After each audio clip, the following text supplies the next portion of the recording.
All right, and why don't we just go ahead and get started now? So my name is Samantha Farrell, and I'll be the room moderator for this seminar.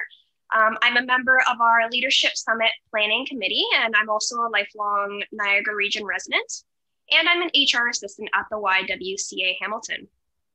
So we begin this seminar by acknowledging that the land on which we live and work is the traditional territory of the Haudenosaunee and Anishinaabe peoples, many of whom continue to live and work here today. This territory is covered by the Upper Canada Treaties and is within the land protected by the Dish with One Spoon Wampum Agreement. Today, this gathering place is home to many First Nations, Métis, and Inuit peoples, and acknowledging this reminds us that our great standard of living is directly related to the resources and friendship of Indigenous people. The YWCA Niagara Region is a local organization that stands for gender equity and gives a voice to those who are marginalized in our community. The YW offers emergency shelter and 3 stages of transitional housing to homeless men, women, and families to offer help to its clients so they can step by step break the cycle of homelessness and poverty for good. Just a couple of housekeeping items before we get started. So I want to take this opportunity to remind everyone that our Niagara Leadership Summit for Women virtual event is designed to facilitate a safe and open space for all participants today. By participating in this session, you are agreeing to follow our community guidelines. You can find the guidelines on the left-hand side menu under the Important Documents tab. We're all responsible for making an inclusive environment, and we appreciate your support today in doing so. If you have any questions for our speaker during this seminar, please go ahead and post them in the Q&A tab. You can also send me them privately by clicking on my profile. Questions will be taken at the end of the presentation today. Polls will also be available throughout the seminar. Please vote on them at your leisure or when our speaker prompts you to answer them. And now I'll go ahead and introduce our speaker for today. So this afternoon's session is Growing Through Grief with Anna Racine. Anna is a strong, community-minded woman with over 20 years of volunteer experience. Anna is an engaging and inspiring leader, mother of 2, and an experienced law clerk. She's a certified spiritual director and faculty presenter at Mount Carmel Retreat Center for workshops on grief, change, transition, life issues, healing, and spirituality.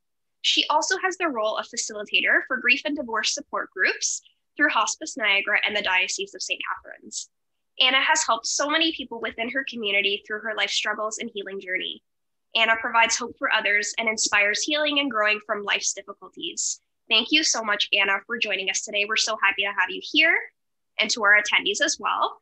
Anna will be touching on her own grief journey and practical tips and advice for those experiencing grief and loss.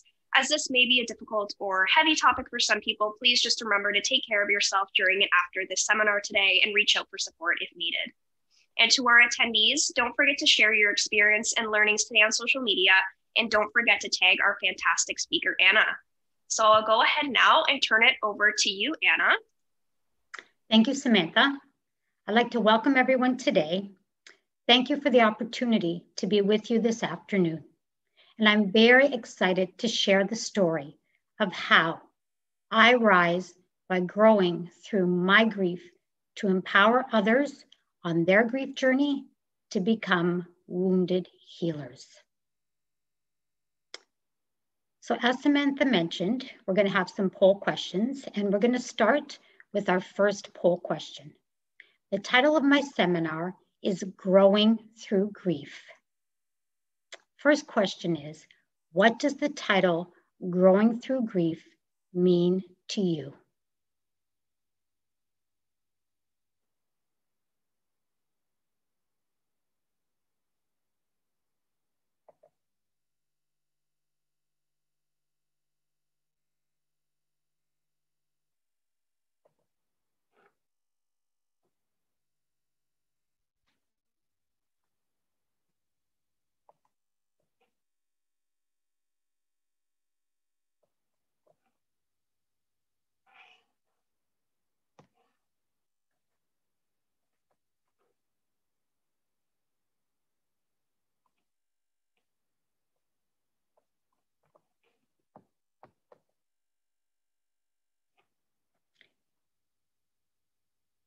Okay, I'd like to share the answers.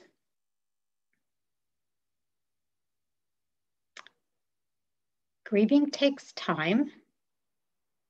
29%. Grieving well is important, 47%.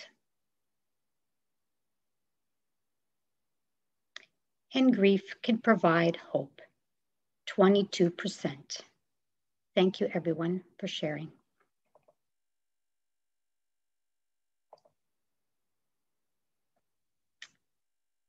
You may wonder why I relate the word growing with the word grief.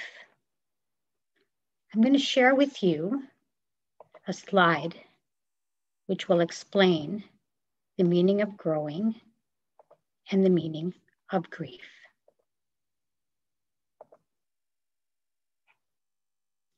Let's think of a tree when it is newly planted. It is weak, very delicate, needs a lot of nurturing. Slowly the tree begins to grow, but it has to withstand the storms, the drought, the cold weather, the wind, and disease. The tree starts to become stronger little by little with the help of rain, sun, warm temperature, and good soil. Eventually it grows into a healthy, tall tree, and it provides shade, energy, and a place for animals to climb. The growth of a tree is similar to the grief journey. When we first experience loss, we also are weak, very delicate, and we need a lot of nurturing. Slowly we start the grieving process, but we have to withstand the shock, the loneliness, the sadness, the exhaustion, and the disbelief. We start to become stronger as we explore our emotions. We do self-care. We get support from others, and we open ourselves up to do the grieving. Eventually, we go through the healing process. We find meaning, purpose in life again, and we're able to provide comfort and compassion to others who are grieving.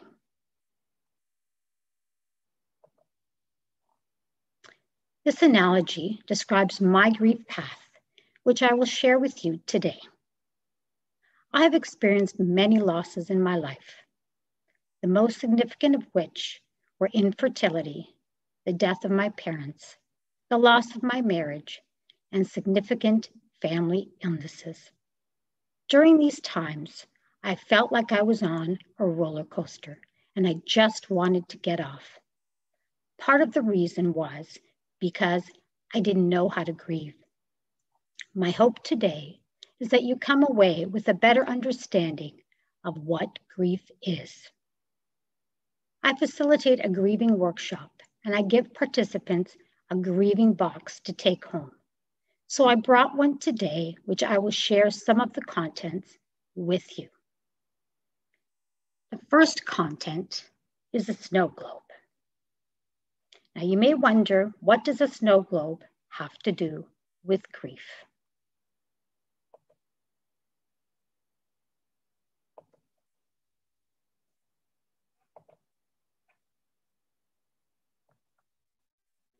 If you look at the snow globe, the snowman represents us before we grieve. So we shake up the snow globe and we see all the particles that are moving around. This is what happens to our life when we grieve. The snow globe. Sometimes life gets shaken up, just like a snow globe. There are moments of beauty and calm and happiness, yet there are times that things get shaken up. Sometimes it happens slowly. Sometimes it happens suddenly. Sometimes the change is small, and sometimes it is huge. It feels like our world is tilting and falling around us. We wish that we never had to experience the shaken up world falling all around us. Yet it always finds its way back to the ground level. We have to give it a chance to calm back down and let the remains of the falling pieces form the new reality we have been put into. As the scene of the snow globe will never be the same after it is shaken up, so our lives will never be the same. But like the snow globe, we can create a new scene, a new life.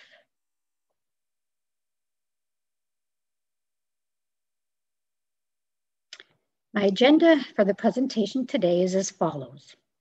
We will review what the stages or phases of grief look like, explore normal grief reactions. I'll share 10 points that will help us to understand more about grief. We'll learn ways to cope with loss. I'll introduce the topic of pandemic grief, which we are all experiencing. We'll learn about the winding path of grief. I'll share the Whirlpool of Grief story, and we'll end with the wounded healer reflection. Grief is not linear. I will share some stages or phases which we may go through. We may move back and forth between them or skip some altogether. I'd like to share with you how a grieving person may feel and what they may say. They may be in denial and say, "This can't be happening to me." They may be angry. "Why is this happening? Who is to blame?" They may bargain. "Please make this not happen. I will do anything." They may feel depressed. "I'm too sad to do anything." They may feel guilt.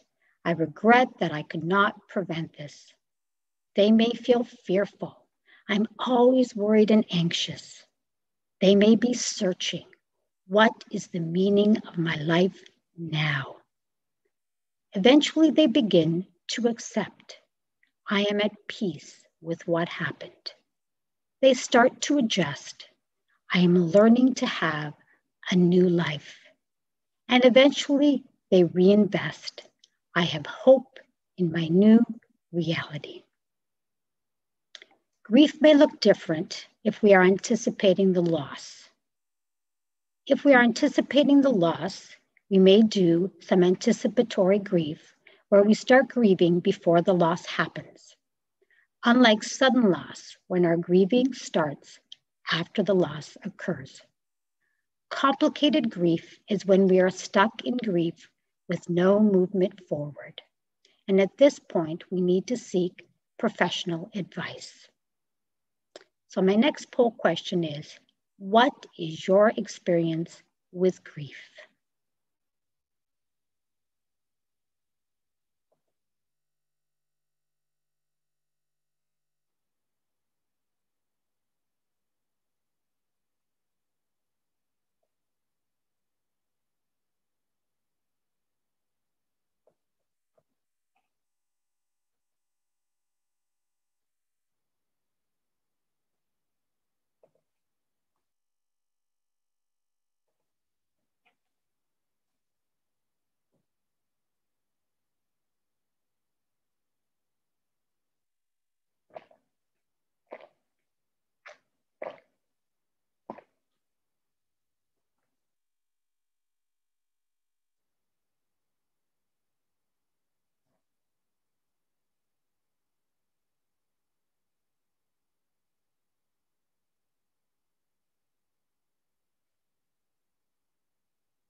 The results are 63% have a significant loss in the past, 21% have someone close to me that's had a loss, and 17% are currently grieving. Thank you.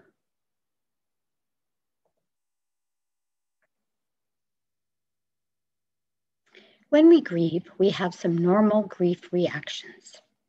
I'm going to share with you 4 quadrants where we explore the different grief reactions. The first quadrant is emotional.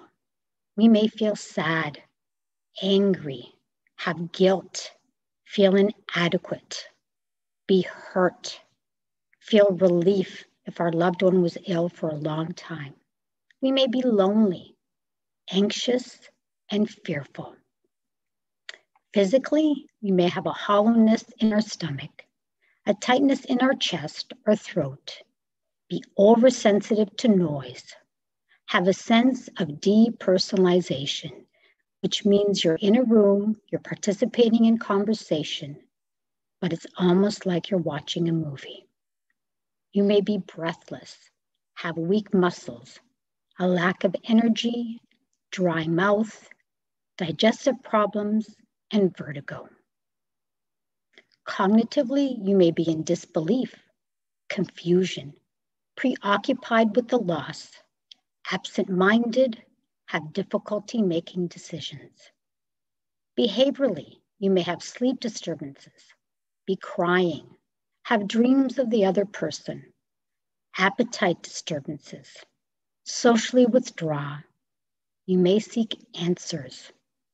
You might avoid reminders of the other person. You may have overactivity or underactivity. You may treasure objects or places, or overeat or undereat. Understanding grief helps us to work through the process to find healing. I'm going to share with you 10 points, which I hope will help you to understand more about grief. Grief is normal. Grief is not a disease. Grief is a normal human response to a significant loss. The worst kind of grief is your own grief. When we have a significant loss, it hurts. We have a right to feel the loss and grieve. The way out of grief is through it. We may try to avoid the pain. We may attempt to get over it as quickly as possible. The only way to get to the other side of grief is to go through the door. Realize your grief is unique.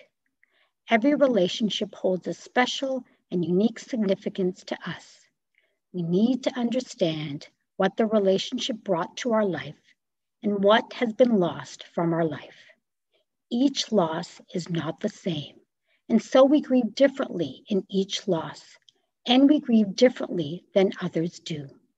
No one will grieve in exactly the same way as we do. Grief is hard work. Grief work requires more energy to work through than most people expect. It affects us physically, cognitively, behaviorally, and emotionally. Your grief will take longer than most people think. How long will grief last? It is finished when it is finished. Grief always takes longer than people expect. He who has no time to mourn has no time to mend. Grief is unpredictable. Grief is a roller coaster of emotions, 2 steps forward and 3 steps back. Grief does not come in a neat, predictable package. There may be secondary losses to deal with. Grief is like an umbrella. Under the umbrella are all these other losses that represents the changes that are happening in our life. Loss of financial security, loss of a home, loss of companionship, and the loss of hopes and dreams for the future. Each secondary loss needs to be mourned. Grief comes and grief goes. One day we feel pretty good. The next day we find ourselves in the depths of despair. Just when we think we are getting over it, we may experience another devastating setback. Trust the process. Effective grief work is not done alone. Grieving people need to talk and receive support. We need to confide in trusted family members, friends, professionals, and support groups. There is power in sharing your grief experience. Our next poll question is, what do you hope to get out of this seminar?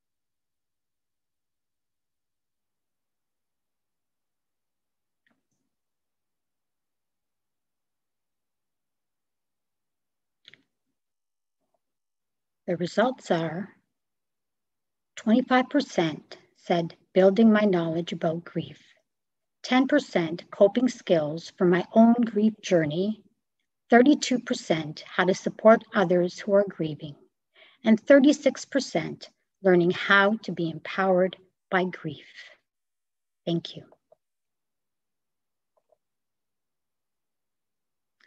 I'll share with you today ways to cope with loss, and there is a take-home handout on these ways on the portal.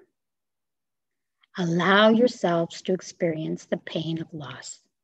Fully experience the feelings of grief, such as shock, sadness, anger, and loneliness. Don't try to rush the grief. Talk with others.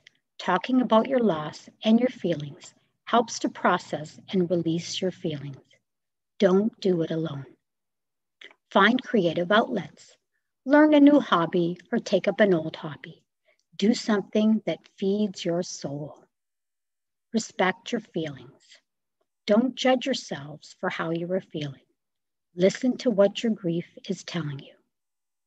Engage in physical activity. This allows your mind to focus on something else other than your feelings. Exercise may help release frustration and anger. Give yourselves a break from grieving. It's important to take breaks from grieving with pleasant activities and interactions. It is good for you to enjoy yourself and feel happy despite your loss. Maintain a routine. Keep a basic routine of daily activities and keep connected to familiar people and places. This helps you maintain a sense of normalcy and security and lessens additional stress. Forgive yourself. Forgive yourself for the things you regret doing or saying or not doing or saying before the loss. Letting go of regrets and the pain that comes with regrets will allow you to move along the grieving process. Be patient. Allow your grief to unfold at a pace that is natural for you. Each person needs to grieve in ways that feel right. Take care of yourself. Practice good self-care. Grieving is both emotionally and physically exhausting. Educate yourself about the grieving process. Knowledge can be power, so become informed with regard to grieving. The more you know about grief, the more you are able to understand what is happening to you, and the less afraid you are of the process. Work through the losses. Make a list of your losses and acknowledge them. Accept that it has happened and you cannot change the loss, but learn how to move forward with the losses. Deal with the fear. Admit to all the fears that the loss has caused. Develop a plan to put things in place to alleviate the fears. Seek help to deal with the changes. Consult trusted family and friends or professionals that can assist. Make a list of the changes you need help with and who you can consult to assist you. Now I'd like to explore the coronavirus grief and coping with the loss of routine during the pandemic. It's not easy adjusting to changes brought on by the pandemic. We may be dealing with grief caused by the loss of a loved one during COVID-19. We may also be grieving the loss of our normal routine. COVID-19 has changed people's lives in so many ways. So how do we understand the grief that's caused by the coronavirus pandemic? COVID-19 has affected people's jobs, either loss of job or change in how you work, the way kids go to school and play, the ability to gather in person with family and friends, a change in how people shop, worship, exercise, eat, seek entertainment, and celebrate holidays and special events. This results in a major psychological impact. It causes people to lose a sense of safety, predictability, control, freedom, and security. So why is the loss of our routine so upsetting? We lose our attachments to other people we used to see. We lose our attachments to our work routine. We lose our attachment to certain places we used to go. If there's a loss of income, we lose attachment to the lifestyle we used to have. It may be harder to define the loss from these attachments to other losses. If the changes due to COVID have been sudden, our emotions can be very high. It makes it harder to deal with what's happened and to move forward. Changes brought on by the pandemic may be affecting our sense of self. If your identity is closely tied to your job, losing your job could trigger an identity crisis. So what are the signs and symptoms of pandemic grief? You may feel numb or empty, angry, unable to feel joy or sadness. Physical symptoms such as trouble sleeping or eating, excess fatigue, muscle weakness or shakiness. You may have nightmares or socially withdrawn. But grief can also have some positive effects. We might feel grateful for brave and caring people in our community. We might have an increased appreciation for our relationships and have a desire to help others who are experiencing similar losses. So how do we cope with coronavirus grief? Grief feels awful, but grief does serve an important purpose.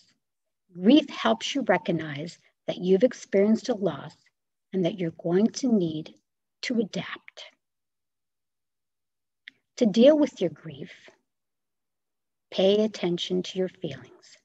Name what you've lost due to the pandemic. Write this down in a journal. Allow yourself to feel sadness or cry. Think about your strengths and coping skills. How can they help you move forward? Consider other tough transitions you've been through, such as a previous job change or divorce. What did you do that helped you recover? Stay connected. Don't let social distancing prevent you from getting the support you need. Use phone calls, text messages, video chats, and social media to stay in touch with family and friends who are positive and supportive. Reach out to those in similar situations. Pets can also provide emotional support.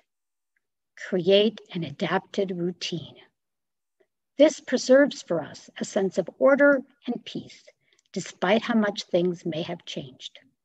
Include activities that might help you cope, such as exercise, worship, or hobbies. Keep a regular sleep schedule and try to maintain a healthy diet. Limit your news diet.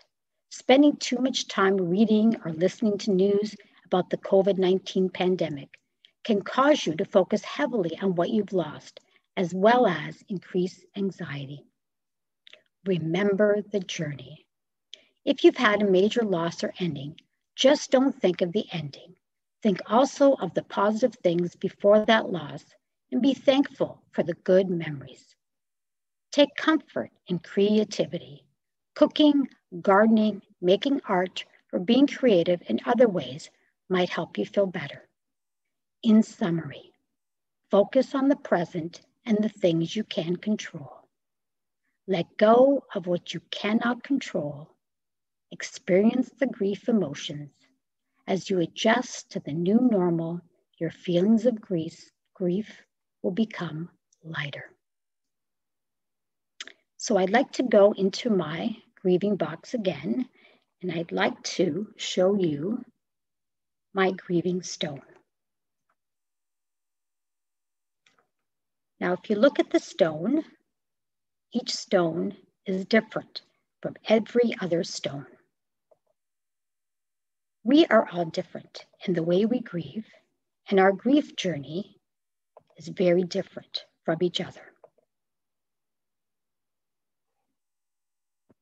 The symbol of the grieving stone. Stones come in various shapes and sizes. No two stones are the same. Use the grieving stone as a source of comfort. It reminds us that we all grieve in our own way and at our own pace. We do not compare our grief with that of another, but we embrace the knowledge that our grief experience is as unique as we are. My next item is a shell, the symbol of the shell in the grief recovery. Shells are symbolic of us and our lives. Just like us, shells are beautiful, unique, colorful, delicate, and often broken. Yet many shells are strong enough to withstand the tides of water that constantly push them onto the shore, only to be dried by the sun and the wind, and then they are returned to the waves again. We hold on to our shell and remember the inner strength we have that will inspire us and give us the courage to withstand the storms of grief.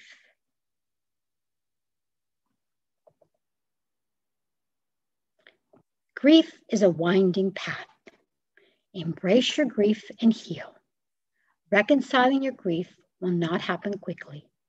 Grief is a process, not an event. Be patient and tolerant with yourself. Loss changes your life forever. It's not that you won't be happy again. It's simply that you will never be exactly the same as you were before the loss.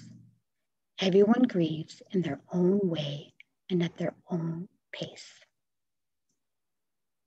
I'd like to share with you a slide that's called the Whirlpool of Grief. And the Whirlpool of Grief reminds me of how difficult the grief journey can be at certain times. A griever's story. The term the Whirlpool of Grief makes perfect sense to me. I recognize the many elements to the process that are illustrated below. I call it a process because I see that there are various stages and emotions to work through before an adjustment is made through mourning and acceptance. The stages aren't linear, however, and move in cycles. During my grief process, I recognize some of my emotions in the whirlpool diagram: shock, anger, denial, despair, all hit me at various times, sometimes in the same day or even the same hour. But I did not feel one emotion and move on to another. I felt the same thing over and over again. I felt like I was falling into them from a great height. Each day I felt like the day before, but with the emotions mixed up again. Grieving for me was a whirlpool of emotions, and sometimes I felt lost in them and out of control. To cope with this, I tried my best to accept my emotions for what they were. Sometimes I didn't feel like crying, but I was angry. Other times I collapsed into uncontrollable sobbing. Other times I was sad and depressed, or I was in shock and shaking my head in disbelief. Sometimes I felt sick and could not eat, and other times I was stuffing myself with junk food. During my grief journey, I reached out for support in different ways. Understanding grief becomes a branch for me to hold on to while I allowed myself to be swirled around the whirlpool of grief. It helped me to make sense of how I was feeling and why. It helped me to accept that what I was feeling was normal. I realized that suppressing emotions was the worst thing anyone suffering grief could do. But sometimes it can be so very hard to let the emotions out. Or worse, you don't even realize you have been suppressing them at all, and then they hit you like a stone. I often wanted to keep my grief in because I felt that letting it out meant I was admitting defeat. I realized that was not true, and that feeling the grief by allowing it to sink in slowly on my terms was the first step to healing. It took some effort to let myself go, but I got better at it. I felt the tears and pangs often and let them rise up and flow whenever I could. Having a good cry really helped to loosen the tight knot in my chest, and I did feel better for it afterwards. In some way, allowing myself to grieve helped me to gradually slow down the flow of the whirlpool and steer me towards the horizon. The quote that I chose for my presentation is, I rise by growing through my grief to empower others on their grief journey to become wounded healers. So our last poll question is, what does the term wounded healer mean to you?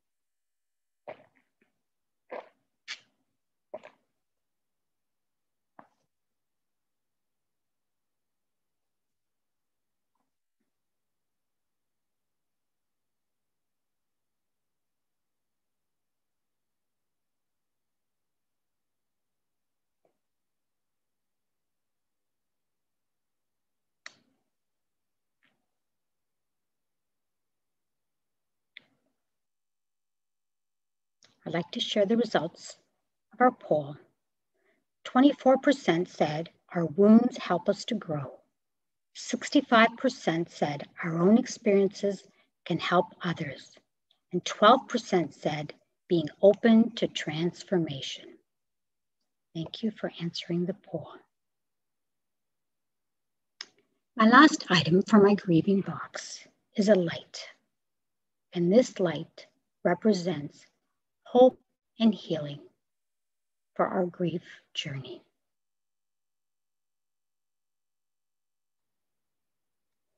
I'd like to share with you a little story about the wounded healer and what that means to me.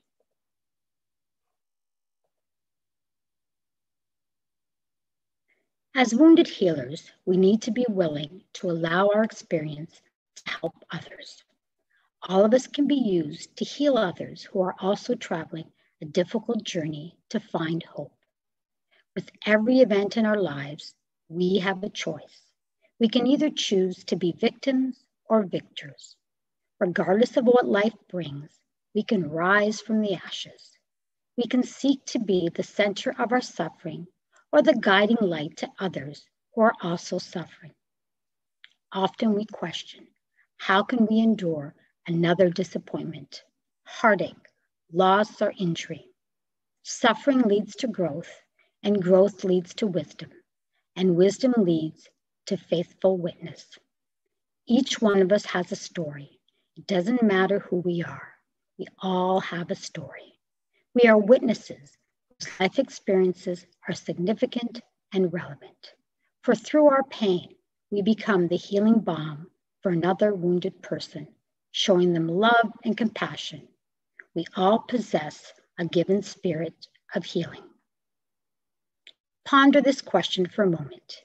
If you were diagnosed with cancer, would you want someone telling you how to cope who never had cancer? Or would you prefer speaking to someone who had the same diagnosis and survived? What did they do? How were they treated? How was their faith challenged? How did they grow?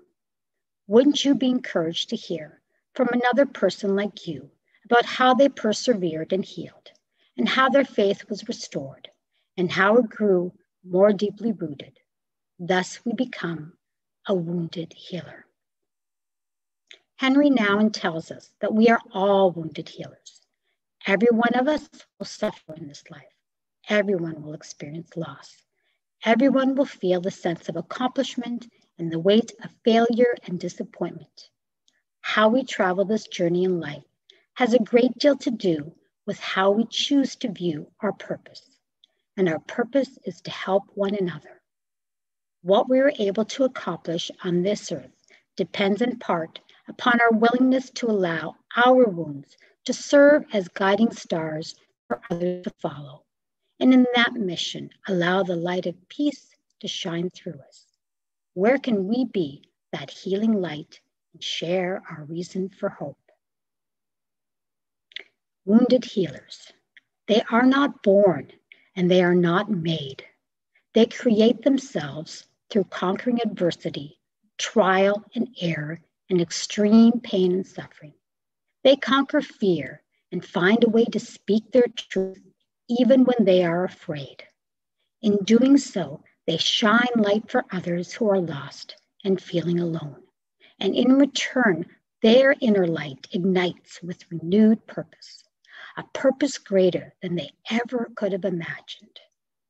The great illusion of leadership is to think that man can be led out of the desert by someone who has never been there.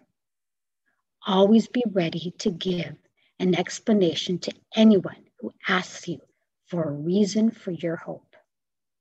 In concluding, I say, I rise by growing through my grief to empower others on their grief journey to become wounded healers.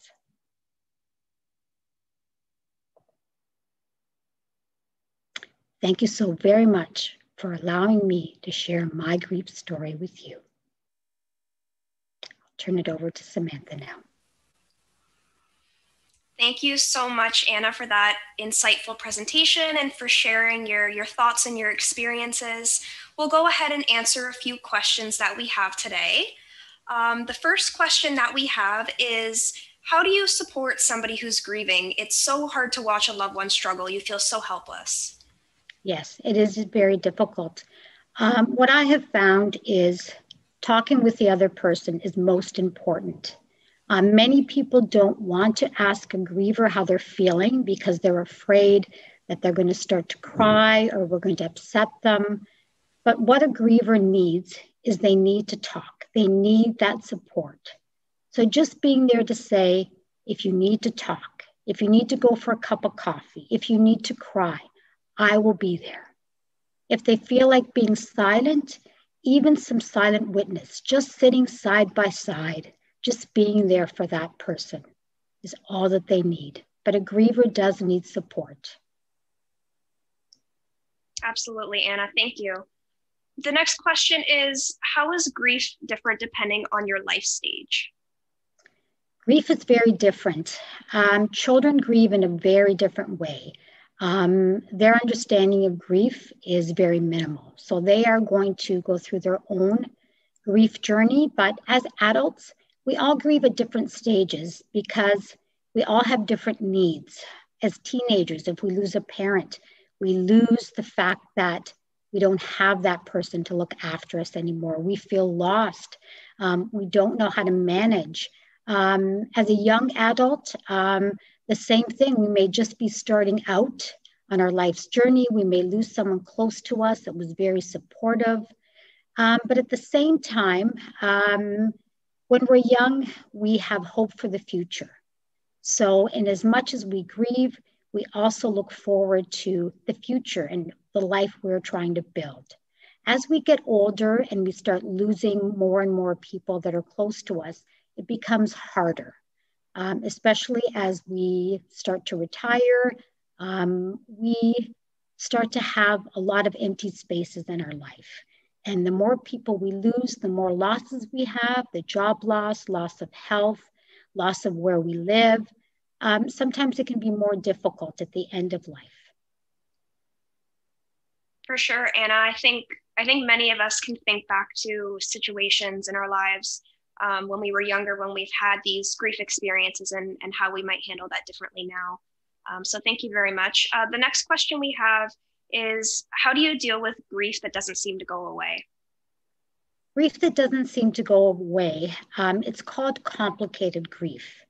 So it's very normal for the grief journey to be long. It's very normal for it to be a winding path with twists and turns and 3 steps forward, 2 steps back. But at some point, we have to see some movement forward. We have to have some good days and not all bad days. So at that point, I would recommend seeking either a support group, talking to a therapist, going to your doctor.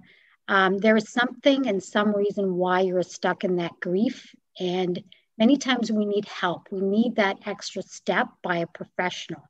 So when we see that the grief journey is just stagnant, at that point, we need to reach out to help so we can move forward with our journey. Thank you, Anna. And another question that I think kind of goes along well with that is, do you have any tips for grieving people or situations where you feel like you have no closure? Absolutely. It's very hard. I mean, during the pandemic, it's even more difficult because, a lot of times we haven't had, the proper visitation. We haven't had the proper funeral. Many times you'll have people that will die out of the country, and we're not able to go and visit with that extended family that lives out of the country. So very much ritual is important. So we need to have our own ritual for dealing with that loss. So whether it's having someplace in your home where you can have different things that remind you of that person, if you can do some journaling activities, if you can maybe engage with a professional to try and help you work through those feelings. But very much we need to find ways to deal with things when there is no closure. Because unfortunately, when there's loss, and it's not only as a result of death, but there's many other losses in our life where we can't do anything. We can't, there may be a breakup of a relationship, and we can never ever talk to that other person to find out, why did this happen? Why did our relationship fail? So we have to reconcile our own feelings. We have to work through the anger. We have to get to forgiveness. So very much being open to experience all of the feelings and the emotions of grief. Thank you, Anna. Another question we have here, is it possible to start grieving long after the event happened, and why does that happen? Absolutely. I can attest to that because when my father died over 20 years ago, I had my mother to look after. I was an only child with no family here, 4-year-old child. So working, so my priority was I had to look after my mother. I had to look after my child. I had to take care of my home, my job, everything else. I thought I grieved. I went to the support groups. I had counseling. I thought, gee, I'm doing really well. I've only cried twice. And then years later, about 15 years later, when my mother died, not only was I grieving my mother, I was grieving my father. And I didn't understand. But then at that point, I realized I had not properly grieved. I grieved in my head, but not in my heart. So at that point, I decided it was time to feel the feelings. So I grieved both my parents at the same time. 5 months later was the loss of my marriage.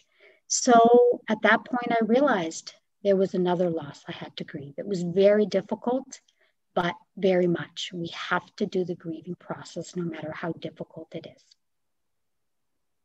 Thank you, Anna. Thank you for sharing your experience with us. I think that kind of vulnerability and kind of self-disclosure there is going to be really helpful for many people to hear.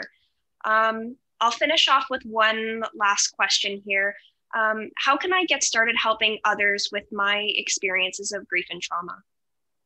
Well, the first step is to make sure that you have gone through your own healing process, because we cannot help others if we don't heal ourselves. So once you've gone through the healing process, seek out agencies in your community that do grief support. You will need to take extensive training in order to be able to help others, but seek out those agencies, find out what the training is about, find out how you can be involved, what your gifts and talents are, and then hopefully you'll be able to go through the training and be able to support other people on their grief journey. It is an honor to support people on their grief journey. That's excellent, Anna. And it's been an honor having you today and hearing about your journey. I think that presentation was really insightful. I think it'll resonate with a lot of people. So again, thank you. Thank you for that. And thank you as well for attending to our attendees. Thank you today for joining us. So we'll wrap up our presentation today. I'd just like to let everybody know that next on today's schedule will be a social hour and a break and a chance to network. Following that, this evening we'll be having Kimberly Calderbank's session on meaningful change through community leadership. Some things that you can do in the event space today is connect with fellow attendees with the one-on-one chat feature. You can contribute to group discussions, meet some of our local organizations at the virtual booths page, as well as visit our sponsors' booths. And please remember to post today about your experience on social media, and don't forget to tag us and use the event hashtag NLSW2020 to be featured on our social wall. Thank you again, everyone, for joining us. Thank you so much, Anna. And I hope everyone has a great evening. Thank you very much. Bye-bye.